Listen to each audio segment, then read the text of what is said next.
Do your relationships feel like they could be holding you back from healing? Or maybe you're aware that a certain someone triggers you emotionally, which in turn exacerbates your symptoms.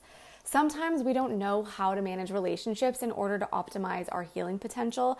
And other times it's not necessarily that we even want to manage them. It's that we know deep down we should stop partaking in certain relationships altogether, knowing it doesn't serve us, but don't know how to navigate that.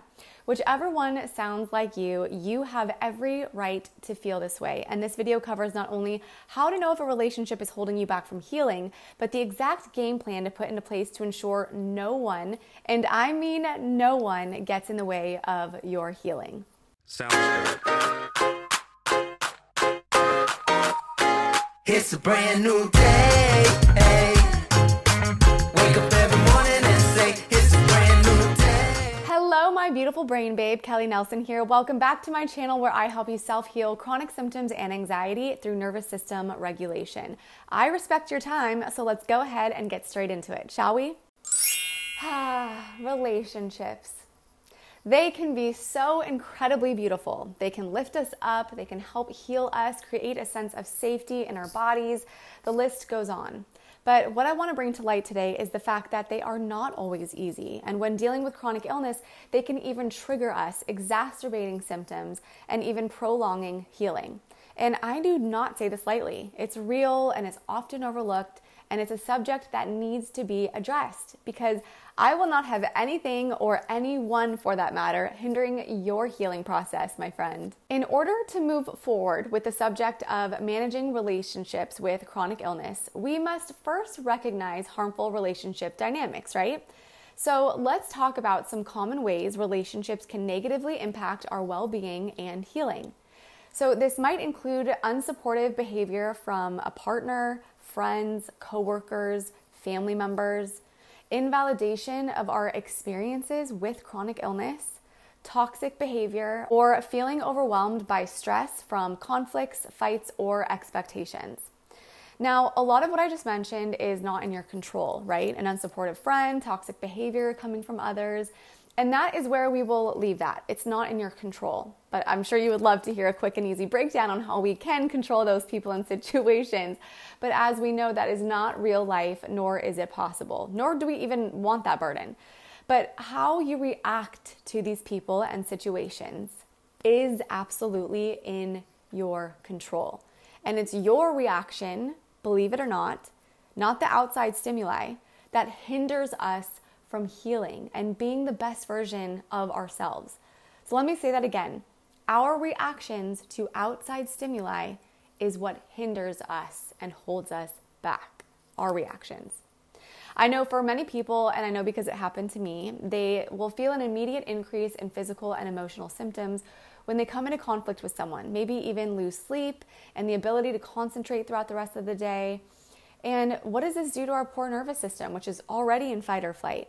It amps it up even more, creating more, yes, you guessed it, symptoms.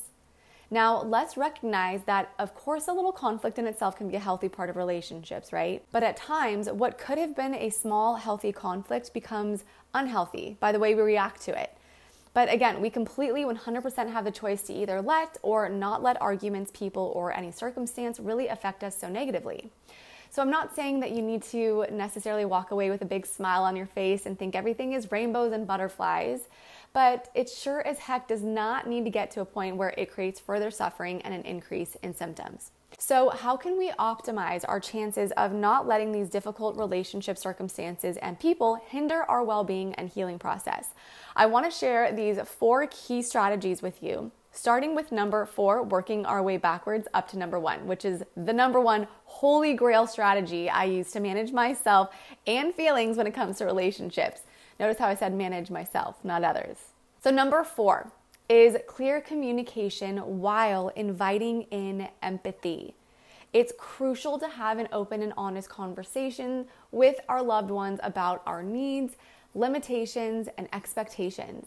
By clearly communicating what we require for our health and well-being, we can then foster understanding and support in our relationships. And remember, when communicating, use a lot of I statements. I feel XYZ instead of coming off like you're pointing fingers or cornering someone with a lot of you statements. In addition, remember to cultivate empathy as much as possible. Try your hardest to put yourself in the other person's shoes and consider their perspective. Understanding where they're coming from can help you respond with empathy and have compassion rather than defensiveness or aggression, which can result in an increase in symptoms. It may seem counterintuitive, but when we're kind and empathetic towards others, regardless of their actions, it will only benefit us. Number 3 is self-care prioritization. We must prioritize self-care, even if it means saying no to social obligations, time with friends and family, or taking time for rest and recovery. Remember, our health is non-negotiable, and taking care of ourselves is not selfish, it's essential. A sense of community and having personal relationships are important, but if we're not truly prioritizing ourselves, it can show up negatively in our relationships. Number 2 is assertive advocacy and boundaries. So learning to assertively advocate for ourselves and our needs is empowering and creates more safety in our relationships, which of course creates more safety within our bodies. We can respectfully assert our boundaries without feeling guilty or ashamed, knowing that our health is our top priority. Now, when I say assertive, this does not mean being harsh. You can still establish clear boundaries in an assertive manner while still remaining loving and kind. So what can this assertive advocacy and setting boundaries look like? It can look like having to tell someone what you will and what you will not accept in a relationship. It can look like creating spatial boundaries, time boundaries. Maybe instead of taking part in a stressful conversation, you kindly ask for some space to process so that you can come back to the conversation more clear-headed and available. But you will be kind, and you will be the one to then call back the conversation and invite them into that safe space again. Hey friends, sorry to interrupt, just a quick friendly reminder to ask if you're enjoying this video. If so, please be sure to hit that subscribe button and click the bell notifications so that you can continue to invite healing into your world. That's all, let's get back into it. Finally, my number 1 holy grail strategy to manage relationships with chronic illness, the CTFAR model.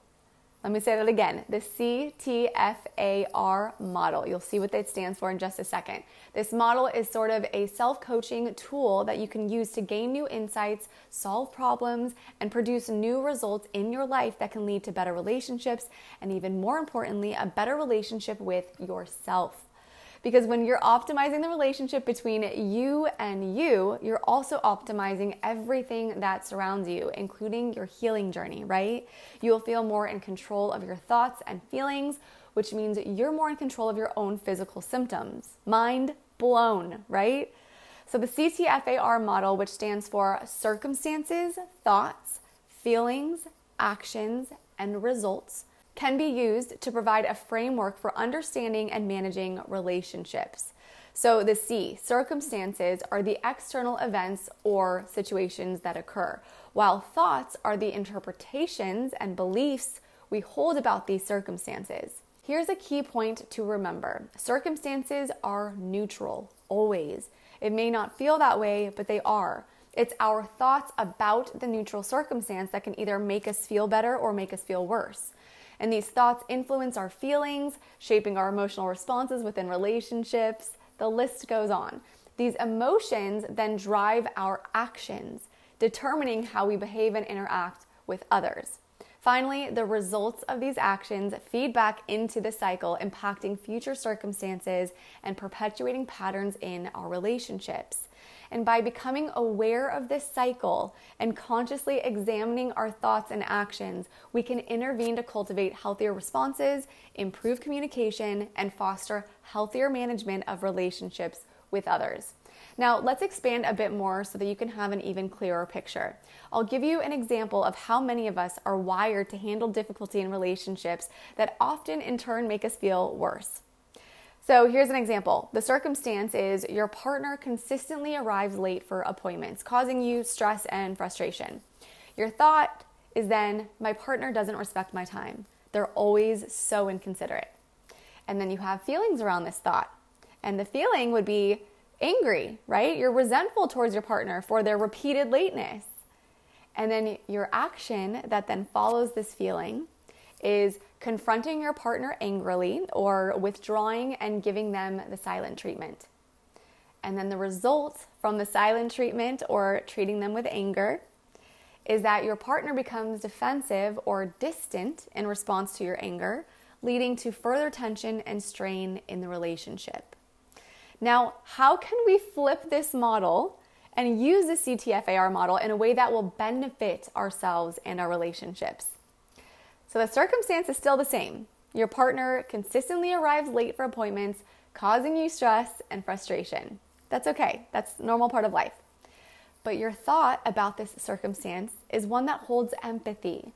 You think, my partner seems to be struggling with time. I wonder if there is a way I can be of service to him or her so that I can help them with managing their time better, which in turn will benefit me as well and the relationship as a whole, knowing I can count on a more consistent schedule. And now, instead of you feeling resentful, you're feeling curious and maybe even hopeful about the situation. Your action is to then kindly communicate or ask your partner, hey, I've noticed you seem to be struggling with arriving at appointments on time. Is there something I can do on my end to support you in creating better time management? When you're late, it does end up affecting my schedule and can often cause me stress. So I would love to see if we can come up with a resolution together. And then the result from this healthy communication where you are exuding empathy, you have the most amazing result where your partner appreciates your kind effort and instead of getting defensive is then receptive and open to coming up with a time management plan that will benefit you both. The result is now a problem solved instead of a problem made into a bigger problem. If you take these strategies seriously and really start to implement them, you will no longer be at the mercy of others. How freeing does that sound? I would love to hear your feedback in the comments below. And no matter what other people choose to say, do, not say, not do, you will be in control of your thoughts, which ultimately will lead to being in control of your reality. This is also a great time to add, if you want to add the most amazing morning routine to your day, I have the most amazing free resource for you. Implementing this morning routine every day will contribute to a healthier and happier you, which also means happier and healthier relationships. So my friend, please take advantage of this. Again, it is yours for free. Just click the link free morning routine in the show notes below. If you like this video, please be sure to hit that subscribe button. Although this channel is new, I don't ever plan on putting a stop to these videos because helping you heal is truly my biggest passion in life. And the more of you that subscribe, the more people can be helped. It's a domino effect, right? You can also hit the bell notification so you can be notified when my next video comes out. Thank you so much for watching. I'll see you on the next one. Happy, healthy healing. Bye.